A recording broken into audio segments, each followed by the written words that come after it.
Low energy, unfocused, foggy? You might be dehydrated. Whether it's hot yoga, over 100-degree weather, or too much sun. Gatorlight, with a specialized blend of 5 electrolytes, was scientifically designed to help move fluids into the body faster for rapid rehydration. Shop now at retailers nationwide. Gatorlight hydrates faster than water. Is it in you? Symptoms noted are signs of mild to moderate dehydration. Consult a healthcare professional if symptoms persist. The new LinkedIn Hiring Pro can't undo your last hire, the no-show. Who set you back because they didn't show up on day 1, or day 2, or ever again. And now your product launch is delayed because you're talking to alien abduction podcasters to track them down. But LinkedIn Hiring Pro can help make sure your next hire sticks. In fact, businesses who use LinkedIn are 24% less likely to reopen a role in the next 12 months. Hire right the first time with LinkedIn Hiring Pro. Post a free job today at linkedin.com/quality. AI is moving fast across the enterprise. But without visibility, it's just chaos. Different tools, different models, different teams using AI in completely different ways. ServiceNow turns that chaos into control. With the AI Control Tower, you see all your AI across the business in one place. What it's doing, what it's done, and what it's about to do. So you stay in control. To put AI to work for people, visit servicenow.com.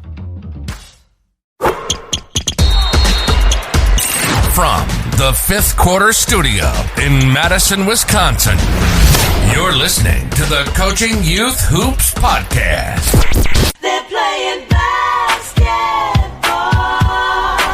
basketball.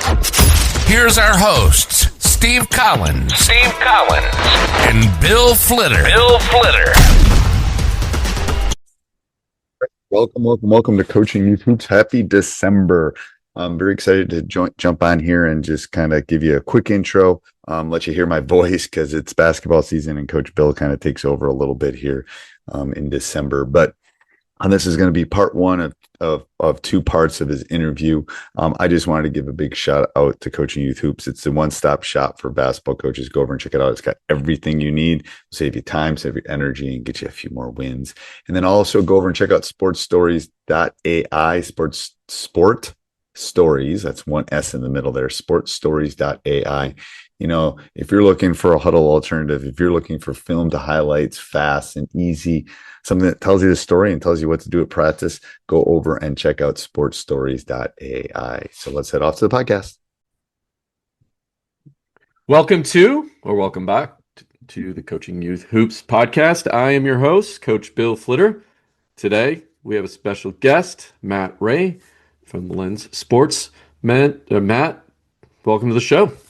Thanks, Bill. Really appreciate it, man. Yeah, absolutely. Hey, so give our listeners just a quick intro, who you are, what you do, obviously related to sports, but let's dive in. Sure. Yeah. Weird to say, but I've spent, 12 years now in this industry. I started when I was 14. My older brother had started a youth baseball and softball events company in the North region. He was like, "Hey, do you want to hire a bunch of your friends and help me run these events?" I was like, "Sure." It was back in 2014. And we kind of built that out. And that was my first taste of the youth and travel sports space when it was just starting to get a little hot. Did that up until my senior year of high school. Thought I was going to go to college and play baseball when another opportunity had come by of a startup that was in the Philadelphia area doing training teams and events. And they kind of wanted me to build out their events division. And I said, that's great, but I'm going to go to college. And they said, great, you can do both. I turned baseball away playing at least and stayed around the sport and helped them build that out, which is where I met my now business partner, Mike Palumbo. We did that up until about COVID. And then my life kind of took me to the Sixers front office and working for Harrison Blitzer Sports and Entertainment, which now owns 76ers, the New Jersey Devils in the NHL, and obviously recently the Washington Commanders, and worked in their sales and partnerships for a few years. But through all that, stayed really close to travel sports. And Mike and I kind of dealing with the different issues of lack of information on teams, the industry being very fragmented, but all this interest just continuing to bubble up. And that's kind of when we built out the Lenzs Sports Group back in 2021, where we now operate in tournaments companies, merchandising companies, licensing and consulting companies, and then media. So basically just trying to bring the entire youth sports experience under one roof. And obviously, just like you are, trying to impact as many youth athletes as we can. Yeah. And I'm curious, what do you think the biggest lessons you learned when you worked for the 76ers? Yeah. And how are you applying them to what you're doing today? Sports, more than anything, I think does two verticals extremely well that other industries just don't. Mm-hmm. One is the use of content. I think in every other industry, you have to create content. You have to make it organically. The beautiful part about sports is it's all made in front of us, right? The sport is made, the moment to play, the drama kind of builds itself.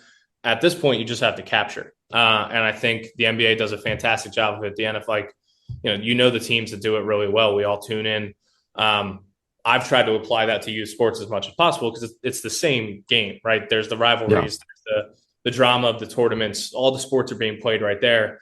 It's a unique opportunity where you only need to capture. So definitely have applied that. I'd say the second thing, just the power of sports events. It's very rare that you can get 10, 20, 30,000 people in one spot and create that environment to either push the current product or push other things that you're trying to do. That opportunity is super rare, where in a lot of other industries, you need to maybe go buy those 10,000 people to get in front of, or you got to do it organically through social media or email. Events is a beautiful thing where you get 30,000, like-minded people who are all there for the same passion in one room. Those are probably the two biggest lessons I learned in working in pro sports. Yeah, no, that totally makes sense. I mean, that I never heard it from that perspective before, but it's absolutely right. And the story is never the same, right? No. It's right. The outcomes and the story within the story, right? There's just so much, if you look at that onion, it can be a big onion. So good and bad, I guess, right? Sure. Yeah. Okay, so let's dive into the youth sports and the reason why what we're passionate about and why we're even have the Coaching Youth Hoops podcast. What from your perspective is happening just at a high level overview in youth sports that's different than say 5-10 years ago? Yeah, I kind of talk about this maturation phase of travel and youth sports that happened probably 5 years ago. I think where this all started probably 15 years ago was you either had rec leagues, schools, or local leagues want to take their team or structure and say, hey, the season's over. Why don't we get some of our best players together and start a team? And we'll go play in another tournament against the other guys. That was kind of that first click, I think, in youth and travel sports. You fast forward 5 years later, you're starting to have these maybe dads who started one team and then it went great. And then the younger brother wanted to start a team, or the older sister wanted to start a volleyball team. Now there's 3 teams. And then you look up, it ends up being their full-time job. There's 7 teams and it's this $1 million company, right? Yeah, that kind of happened what felt like rapidly between 2015 and 2020. To where now you have these organizations nationwide, they're $20 million in revenue. There's, 70 teams, whatever the sport was. I now think you're seeing, at least in baseball, I would feel this. I don't know how hoops is. I'm seeing almost a comeback of Little League. And I think a lot of that has to do with the raising of prices in a lot of the areas and just the cost that has gone up, unfortunately. But I do think the sentiment that, travel ball is killing Little League. Little League's definitely fighting back if you look at kind of the numbers locally that are continuing to grow again. For sure. Teams looking at kind of that national price and going, well, wait a minute, we have all the players right here. We can just do this at cost. So it's a really interesting wave that kind of happened there. And it'll be interesting to see where it goes from here. My son was a baseball player, and, this, it's like thankfully we live in the Bay Area, but we're still traveling to, a couple hours away to play teams that are literally 20 minutes away. It's like, it's a tournament director's nightmare. Yeah, it's like, why don't we just get game between the two guys who are down the street? Yeah. Yeah. It's like, let's just get together and do one. It's really interesting now. There's with all the teams in the Bay Area, there isn't a lot of baseball tournaments in the Bay Area, like directly in the Bay Area, right? Sure. They're all outside to some of these bigger places, I don't know why that is. I don't know, opportunity for any baseball uh, There you tournament go. operators out there. Matt. Lenzs West Coast. There's plenty of fields for sure that could do it, but it was weird. I don't know. Maybe expense. It's easier to go outside. Probably. I don't know. But okay. So looking at the landscape of youth sports, because we're going to fix it in the next 20 minutes on this podcast right here, right? Tell me what is happening with youth sports. We hear a lot of negativity go on as more money is coming into youth sports. We know that gets the news and the press and people listen to that. We know it's not all negative by any stretch of the means, but what are those blind spots we need to be watching out for? Yeah, it's funny you said like the title that grabs the media and the news, and I see it on my LinkedIn feed every day. It feels like of travel sports or youth sports is destroyed or damaged or broken. I do think there's a very interesting thing going on where I think if you look 5 years ago, the number one worry was that participation was going down, right? Mm-hmm. That was everyone's worry. It's true. Yep. Low. People are playing other sports, other avenues. People aren't involved as much. They're staying inside. Whatever it might be. Now the participation is kind of taking this rise again, which is fantastic.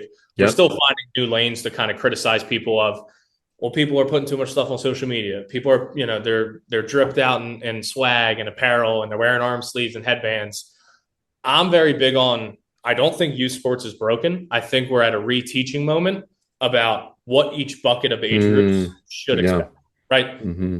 Mm-hmm. People that are complaining about an 8-year-old or a 9-year-old or a 10-year-old wearing an arm sleeve and doing a celebration up at the plate, who cares? They're 9. The only thing we should be focusing at that age is participation, right? If you want the game to grow at the top level, you need more people involved at the bottom of the funnel. So I think ragdolling them on, these kind of celebrations or whatever it may be, they're just trying to be like the person they're watching on TV every night. So let's be happy that they're, participating. So I see that bucket as 8U to 12U. That next bucket, I see 13U to 15U. That to me is where we're seeing specialization of sport. People not playing maybe 3 sports anymore. They're now choosing 1 or 2. That to me needs to be developmental. We need to focus less on, hey, the 14-year-old team is going over to Arizona to play in a weekend where college coaches can't even talk to them.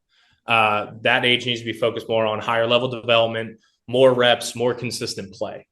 And then I think the third bucket, which is the one that's going to be the trickiest because it's happened so quickly, is the college recruiting space now between 16U and 18U. To me, that's an education thing, right? We need NIL education.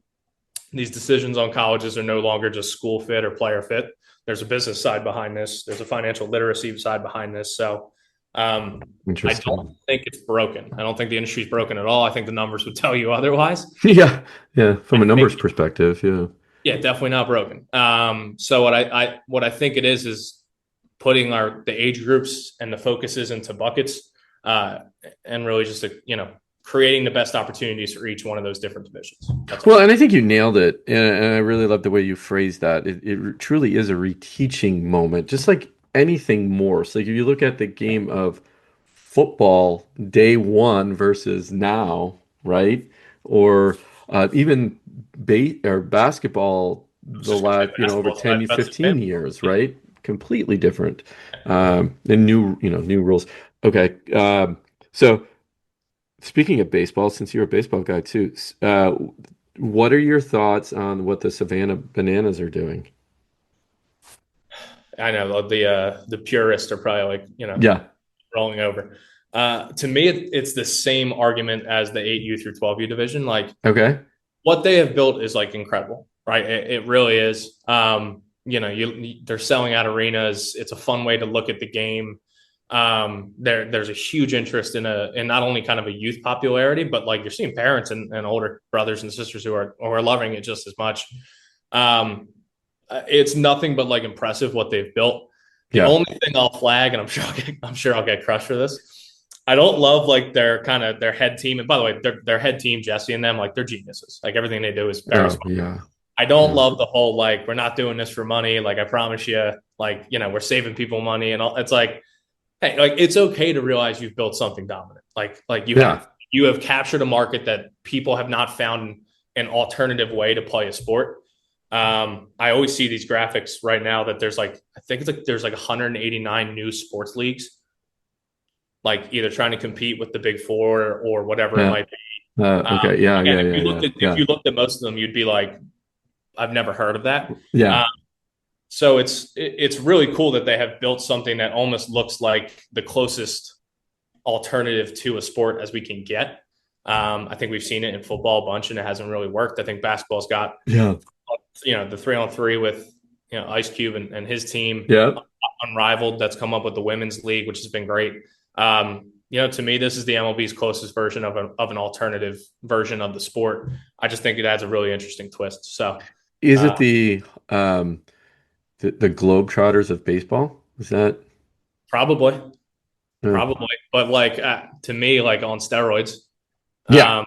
At a different time, right? I think if the Globetrotters were existing now at their height, their ability to leverage, TikTok and Instagram would put them in a similar spot. But I mean, Jesse and all those kind of creators have like fully leaned into what is working currently and speak to it. So, well, let's dive in. I mean, you bring up some really good points. So, specialization. Let's talk about that first. Is there a time and a place for youth to specialize in a sport? I think so. If so, when, how? Yeah, I think so. My biggest fear with youth athletes right now is the expectations and the pressure are so high that it almost feels like there isn't a basketball season anymore, right? There isn't a baseball. It's year round. What I fear is a burnout happening. Mm-hmm. Big burnout, right? Like I could imagine, like the big burnout of 2027. You know what I mean? In youth sports. 100%. I can't imagine telling a 10-year-old or 11-year-old kid, hey, you're going to play for travel team 1 from, March to June. You're going to go play for your Little League district team from June to mid-July. We'll give you a 2-week break. Then your fall season starts. That's from, September to November. And then we're going to do winter workouts and training, twice a week as well. I don't think. And if you don't, right? Don't forget that. Yeah, exactly. Yeah. That's kind of that pressure and expectation. It's really tough. I think kids need to just learn to be mandatory, non-mandatory, mandatory practice and workouts. Is that exactly the golden rule there. I think kids need to continue to be athletes. I look at some of the best players I played with who are still playing in the bigs now. Like they're athletes. Like they played multiple sports. That's right. Yeah. And that's kind of the way they also stayed healthy. Like I look at some of the guys who had like arm issues. They weren't using their arm the entire year. They were building other muscles. They were building other parts of their body, playing other sports. I just think it's important for development and also just freshness of the interest in the sport. So many stories there. Just had one of my basketball players, multi-sport athlete, great, was on the boys baseball team as a pitcher.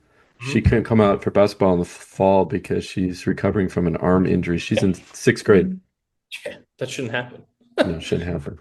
Yeah. The other day too, I get a call from this guy who wanted me to train his daughter.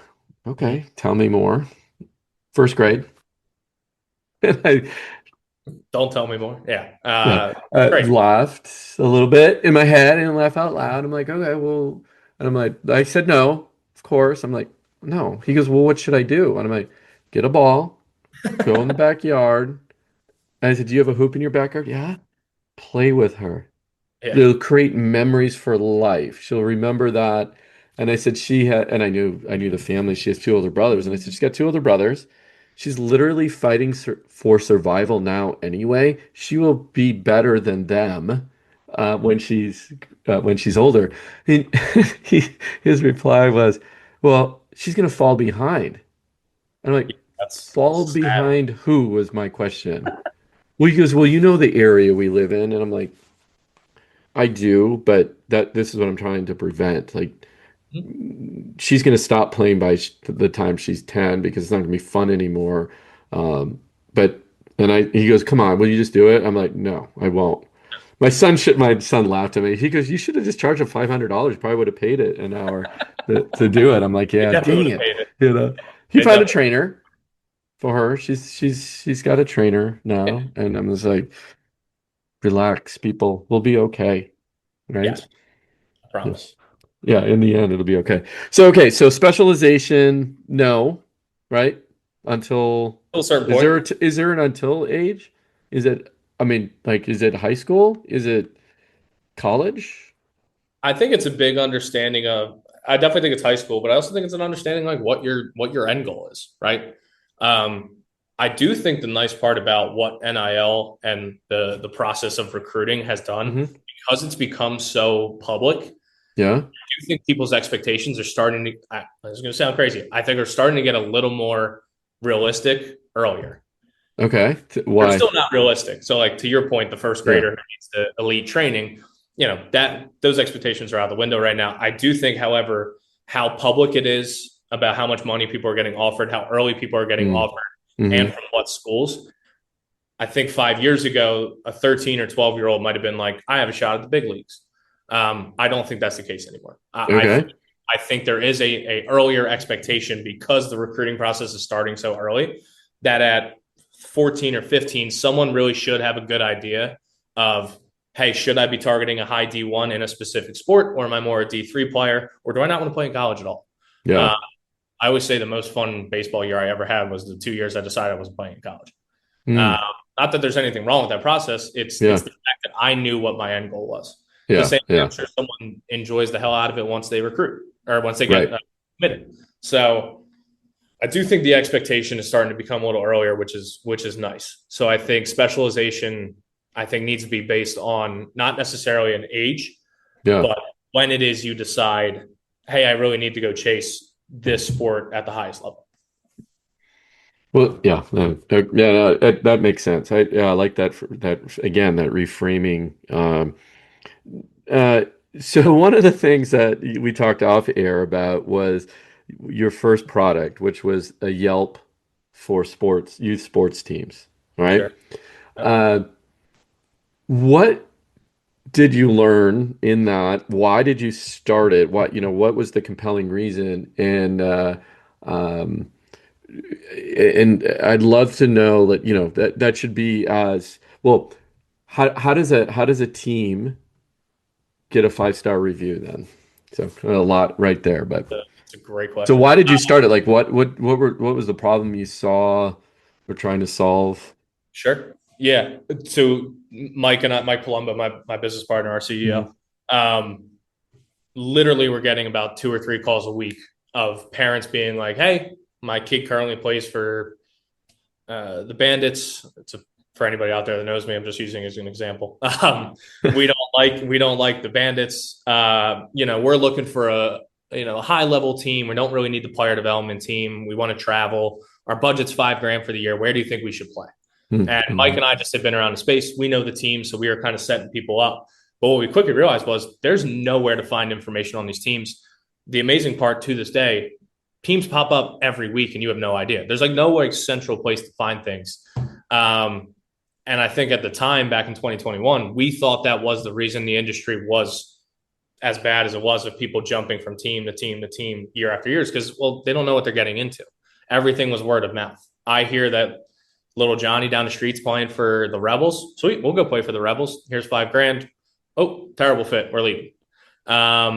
So that was kind of the reason we wanted to start at the time. It was Lenzs Guide, was a place for information for parents to answer those kind of prelude questions in hopes that they would find a team that's a better fit for their kids, so that they play with the organization longer, which not only helps their experience, but also from a business standpoint, helps the organizations. I think where we might have went wrong and the lesson is kind of opening up the floodgates to negative comments, negative reviews, whatever it may be. I don't think we ever put a onus on really allowing the organizations to market themselves and helping them on how to market.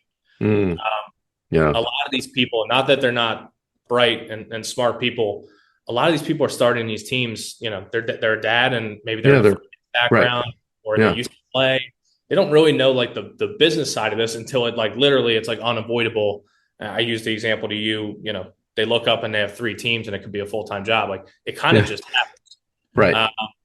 And naturally. Right. So, I think looking back now, I think our product Lens Guide would probably work better today.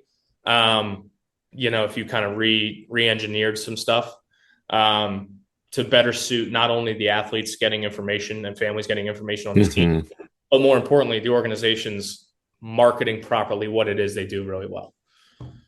Yeah, no, that's a good point. And you're absolutely right. I mean, I think that goes for a lot of the youth space now, which is it's, again, somebody who's really passionate about it, but may not know business, right? But he's a coach of some sort, or like you said, a dad who just wants to put a team together and maybe he's not as business savvy. How does a youth team get a 5-star rating in your opinion? To me, there is no, and I think this goes for every single sport. Is there no such thing as a 5? Should we call it a 4.5? No, I do think there's a such thing as a 5-star review. To me, it's subjective, and I think this is again one of the biggest reasons I think we missed out on organizations understanding what fit their product works for. Right? I think too many people, they see the big organization who's like leading the industry or leading your area. They have 30 teams. Everyone's trying to go be them, right? Yeah. They have the training book. They got the indoor facilities. They got whatever, they charge $4,000. They go play in Cooperstown every weekend. Everyone goes and tries to be them. But what I don't think people realize is that's not necessarily a great fit for probably the other 95% of the industry, right? I think the organizations that get the 5-star reviews is they're really true to what it is they're good at, right? I look at some of the organizations locally, around us who kill it and have 18 teams, and they're not playing in perfect game. They're not playing in whatever. They have really honed in on, we want to be a local option, affordable, but most importantly, we just want to develop players at a certain age. Right? We don't need... The right window treatments change everything. Your sleep, your privacy, the way every room looks and feels. At Blinds.com, we've spent 30 years making it surprisingly simple to get exactly what your home needs. We've covered over 25 million windows and have 50,000 5-star reviews to prove we deliver. Whether you DIY it or want a pro to handle everything from measure to install, we have you covered. Real design professionals, free samples, zero pressure. Right now, get up to 45% off site-wide, plus get a free professional measure at Blinds.com. Rules and restrictions apply. NFL football season is here, which means when you switch to Verizon, it feels like touchdown, because you get NFL Sunday Ticket from YouTube on us when you buy an eligible 5G phone on select unlimited plans, which means you can watch every out-of-market game every Sunday afternoon, and it's all on us. Now that's the Verizon way to kick off the NFL football season right. Switch and get NFL Sunday Ticket from YouTube on us, only with Verizon.